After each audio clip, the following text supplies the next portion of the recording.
కాంగ్రెస్ ప్రభుత్వ వైఫల్యంతో వేలాది ఎకరాల్లో పంటలు ఎండిపోతున్నాయని ఎమ్మెల్యే హరీష్ రావు అన్నారు. రైతులను ఆదుకోవడంలో ప్రభుత్వం విఫలమైందని ఆరోపించారు. జనగామ జిల్లాలో ఎండిన పంటలను పరిశీలించిన పీఆర్ఎస్ నేతలు పరిశీలించారు.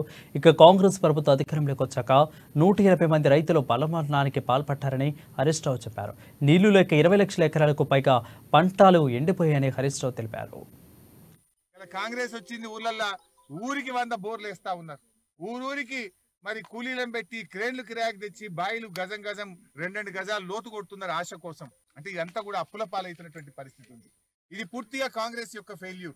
అందువల్ల తక్షణమే స్పందించాలి, ప్రభుత్వ యంత్రాంగం కదలాలి. ముఖ్యమంత్రి గారు, మంత్రులు హైదరాబాద్ లో రాజకీయాలు చేయడం మానేయండి.